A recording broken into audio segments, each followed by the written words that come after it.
This video will provide an introduction to the topic of DNA mutation and repair, how changes to the DNA sequence occur, and a bit about the repair processes every cell has to deal with these potential problems.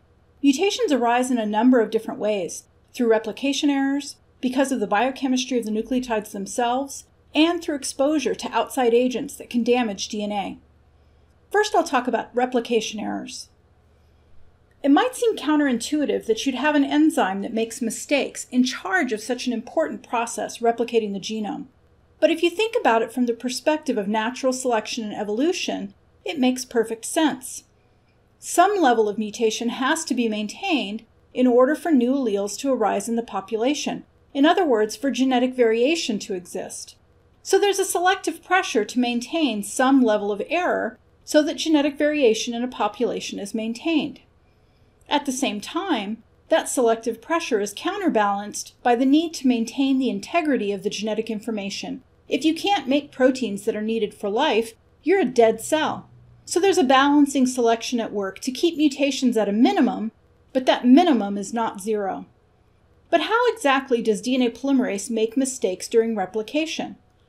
It seems like it should be able to feel out the hydrogen bond donors and acceptors on the nitrogenous bases of the nucleotides and figure out whether they're matching up correctly. What we haven't talked about yet is that the nucleotide structures can change in small but important ways, and these changes can fool the polymerase into mistaking them for a different nucleotide. When I say nucleotide structure, I'm really referring to the structure of the nitrogenous base, since that's what's responsible for the base pairing interaction in DNA. One way the structure of these bases can change is through tautomerization. Here on the left are the structures of the 4 bases found in DNA, and the hydrogen bond interactions that allow them to pair up in the normal pattern, what are sometimes referred to as Watson-Crick base pairs. It turns out that all the time, at some low frequency, protons move around from one polar functional group to another in these bases, and these proton shifts are going to change the pattern of hydrogen bond donors and acceptors on the base, and therefore the potential base pairing interaction the bases can have. Remember that a hydrogen bond donor contributes the partially positive hydrogen to the hydrogen bond, while the hydrogen bond acceptor contributes the partially negative oxygen or nitrogen. For example, at the top left is the common form of thymine, in which this oxygen is part of a ketone functional group. So this is referred to as the keto version of thymine. As we've talked about before, this oxygen of the polar ketone could act as a hydrogen bond acceptor due to its partially negative character, but not a hydrogen bond donor since it lacks a partially positive hydrogen to contribute to the hydrogen bond. On the other hand, this amine group could act as a hydrogen bond donor since there's a hydrogen. At some low frequency, this oxygen plucks a proton from this nitrogen in the ring.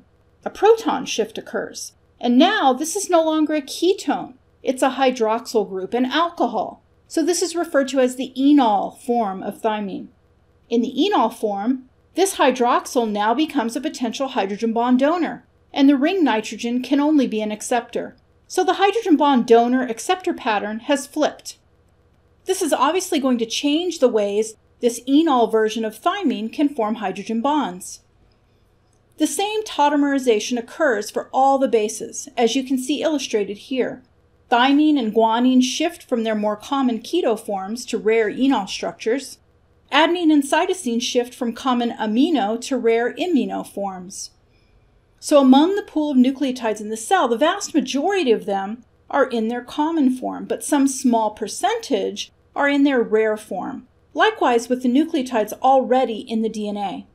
As DNA polymerase is replicating DNA, it could match up one of these rare tautomers to an incorrect partner because the pattern of hydrogen bond donors and acceptors feels correct to the enzyme. For example, at the top we can see the rare form of cytosine mimics thymine in its hydrogen bond donor acceptor pattern, and DNA polymerase could incorrectly pair it with the common form of adenine as a result. Likewise with the common form of thymine and the rare form of guanine. So that's one way that the nucleotides can fool polymerase into making a mistake. Another thing that can happen during replication is that the bases can line up in different non-standard configurations, the physical interaction of the bases is different, and this is referred to as wobble. While the overall structure of the nucleotide and the connections along the backbone constrain the interactions of the bases, there is a little bit of structural flexibility that can allow the bases to transiently align in weird and wonky ways. So polymerase could make a mistake as a result of this as well. Transient protonation of functional groups, like we see here in adenine, can contribute to this type of wobble interaction as well. Remember, though, that like tautomerization, this would be a transient event. Tautomers shift rapidly back to their more common form, and this wobble base pair is less stable in DNA than a standard base pair. If the shift back occurs while polymerase is still holding the incorrect base pair, it will detect the mismatch, and the proofreading activity of the enzyme will remove this misincorporated nucleotide so that the enzyme can try again. But what happens if polymerase doesn't edit its mistake? Well, hope is not lost yet. Cells have repair pathways that recognize mismatches in the DNA, and these repair pathways get kicked into high gear during replication to try to identify these mismatches and fix them before the next round of replication takes place. But let's say mismatch repair doesn't catch or doesn't fix it. The consequence is illustrated here. At the top of the diagram, we have a replication fork illustrated. The two parent strands of DNA are being separated and copied. And for the strand on the left, DNA synthesis proceeds as normal. No tautomers, no wobble, everything goes great, no mutations. But on the right, let's say that a tautomeric shift occurs, and this adenine base in the parental template shifts to its rare amino form. Polymerase can stick a C in opposite that A because it seems to match up correctly. This is a mismatch, and the cell will be able to detect it as a mismatch. Once this A shifts back to its common amino form, then the hydrogen bonding pattern won't be right between these two. That's the window of opportunity for the mismatch repair system to come in and remove the incorrect base from the new strand of DNA. We'll look at the mechanism by which that happens in a few minutes. But if the mismatch repair system doesn't fix this, and the cell goes through another cell division with another round of DNA replication preceding that, what's going to happen? These two mismatched parental strands are going to separate for replication. Copying of the strand on the right can proceed as normal. This daughter DNA helix ends up with the normal AT base pair at that position. But this template strand that has the incorrect G in it gets copied as normal with a C being incorporated into the new DNA strand. And now, at this position in the genome, this DNA molecule has a GC base pair instead of an AT base pair. Now that's not a mismatch. That's a standard Watson-Crick base pair, and the daughter cell that inherits this DNA molecule will have no way of knowing that's not the correct original sequence. This becomes a permanent change that will be in this cell and all the daughter cells that arise from division of this cell. So this becomes a point mutation, and this is one major source of those single nucleotide polymorphisms that we talked about in the errors of meiosis discussion. Another error that can occur during DNA replication is insertions and deletions that occur not so much because of the polymerase itself, but because of the sequence of the DNA, which can allow strand slippage. This is particularly common in regions of the DNA where there are repetitive stretches of DNA, a single nucleotide repeating, or even di or trinucleotide repeats. In this example, there's a stretch of DNA in the parental template with a stretch of thymines in a row. Because of the repetitive nature of the sequence, sometimes the two strands of DNA can slip relative to one another, still hydrogen bonding because of the repeats. And depending on which strand slips during replication, there's either going to be an insertion of one or more nucleotides in the newly synthesized DNA, or the new DNA will be missing one or more nucleotides. There will be a deletion. In scenario 1, the strand being synthesized slips relative to the parental template, looping out and effectively causing the polymerase to recopy nucleotides already copied. Following replication, the newly synthesized DNA will have extra nucleotides, in this case 6 adenines instead of only 5. In scenario 2, the parental template strand slips and loops out, and a nucleotide gets skipped by the polymerase during copying. So the newly synthesized DNA ends up missing an adenine. It has 4 instead of 5. Shortly after replication, small insertions and deletions like this can be recognized by the same mismatch repair proteins I just talked about and removed. But if that window of opportunity is missed, then these insertions or deletions could become permanent after the next round of replication. Obviously, how problematic that is depends on exactly where in the genome this occurs. If it's in an important protein-coding gene, that could be very problematic. If not, maybe no harm, no foul. The cell is fine. So these are a couple of ways that errors can be introduced into the genome during DNA replication. But what about when the cell isn't actively replicating its DNA? Can DNA damage and mutations still arise? The answer is yes, due to the biochemistry of the bases themselves and their tendency to hydrolyze. Due to exposure to damaging compounds or radiation, there are lots of ways for DNA damage to occur throughout the life of the cell. Because the nucleotides are within the aqueous environment of the cell, at some frequency functional groups and even entire bases of nucleotides will undergo spontaneous, in other words, not enzymatically catalyzed, hydrolysis, and be cleaved off the nucleotides within DNA. Two common hydrolysis reactions are depurination or depyrimidination and deamination. Depurination is illustrated in the top panel. We're looking at a guanine nucleotide within the DNA that undergoes spontaneous hydrolysis of the glycosidic bond connecting the base to the sugar of the nucleotide. When this happens, we end up with a depurinated site, a position in the DNA where we have an intact phosphodiester backbone, but no corresponding base. Now imagine that this doesn't get fixed, and this DNA undergoes replication. There's no way for polymerase to know what nucleotide to put into the newly synthesized DNA opposite this position. And what will happen is the polymerase will add pretty much any nucleotide into the DNA at this position in the new strand and keep going. So this could become a point mutation, a single base pair change. This is a relatively common event, happening on average around 5,000 to 10,000 times per cell per day. But don't worry, most of these get fixed. Spontaneous hydrolysis of amino functional groups from cytosine, adenine, and guanine generate different bases. Here we're seeing deamination of cytosine, where this amino group is hydrolyzed off the base and replaced by oxygen. The product of this deamination reaction is uracil. Deamination of cytosine yields uracil. Deamination of adenine produces the base hypoxanthine, and deamination of guanine produces xanthine. Uracil, as you know, is normally found in RNA but not DNA. And it turns out hypoxanthine is also found in a particular class of RNA called tRNA, but again, not in DNA. Xanthine is a normal metabolite. In some organisms, it's used for synthesis of important compounds, things like caffeine. But again, it's not normally found in DNA. So the cell has a pretty easy time identifying and removing these abnormal bases in DNA when they appear, and replacing them with the correct base. There are specific proteins that recognize these abnormal bases that constantly survey the DNA, looking for these deamination products, and whenever they find them, they cleave off the base, leaving a depurinated or depyrimidinated site that then gets repaired by the cell. These deamination reactions are also relatively common, happening about 500 times per cell per day.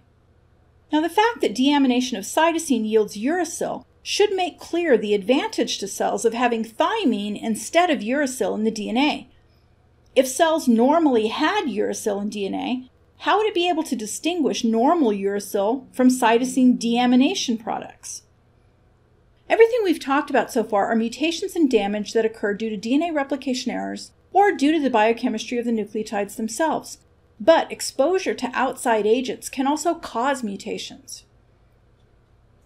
These agents can be physical, chemical, or biological in nature.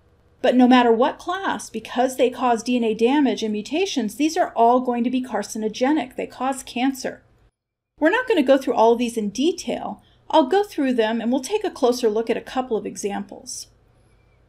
We'll start with biological mutagens, which can be viral, bacterial, or DNA-based.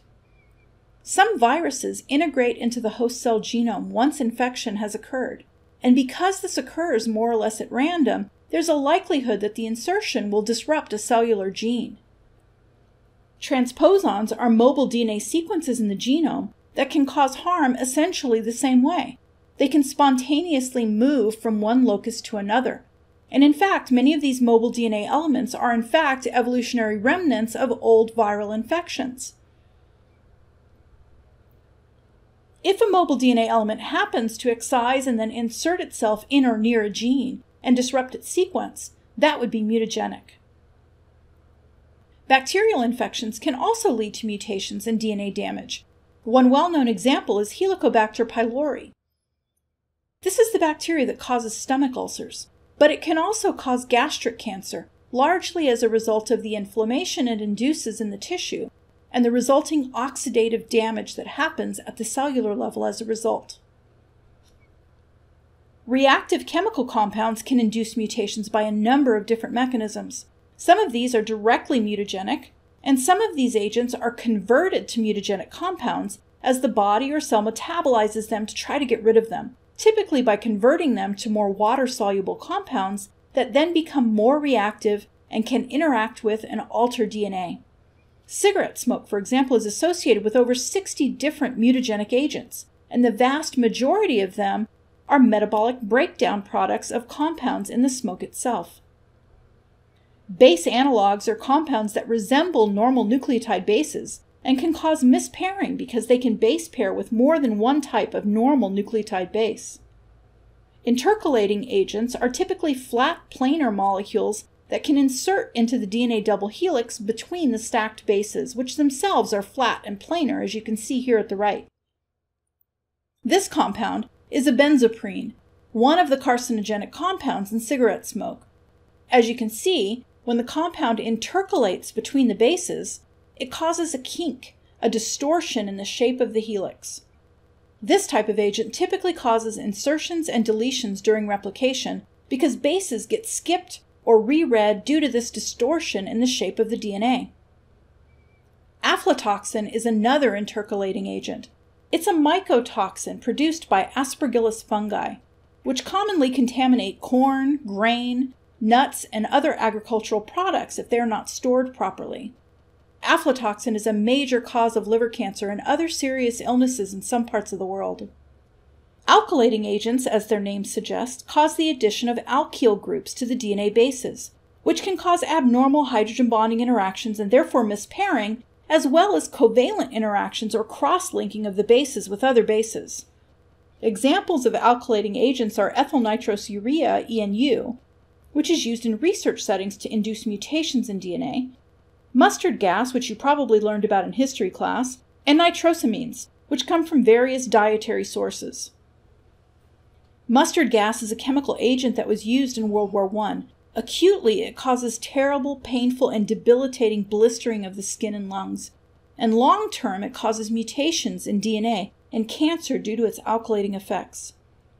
Exposure to nitrosamines comes about primarily through intake of nitrites and nitrates in processed foods like bacon, hot dogs, and sausage, and cumulative exposure to these has been shown to modestly increase the relative risk for gastric and other cancers of the digestive tract. By the way, don't be fooled by those so-called uncured and nitrite and nitrate-free products. If you read the fine print down below, it says, except those naturally occurring in sea salt and celery juice. Well, it turns out that there's a lot of nitrites and nitrates in celery juice, so this is totally misleading. I'm not saying you shouldn't eat bacon, just be aware, consume in moderation, and don't get tricked into paying twice the price thinking it's healthier. Deaminating agents trigger the same sorts of deamination reactions we talked about previously with cytosine, adenine, and guanine. Now, we've talked before in the course about how heat can denature and damage biological molecules, so it's no surprise that heat can induce DNA damage as well.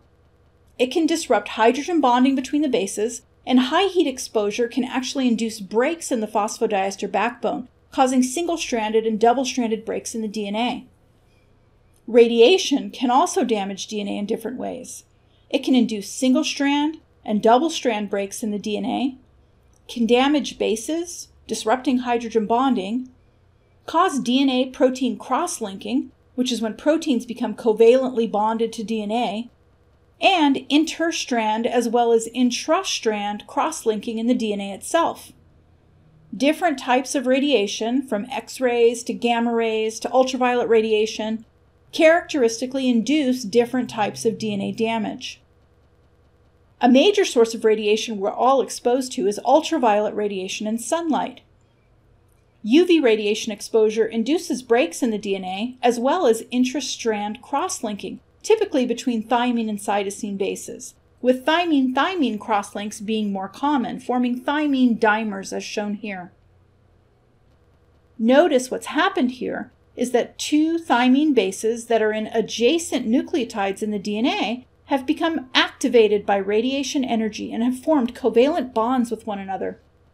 This is obviously going to disrupt the hydrogen bonding interactions possible for these bases, and is going to induce a distortion in the shape of the helix, both of which will cause problems during DNA replication.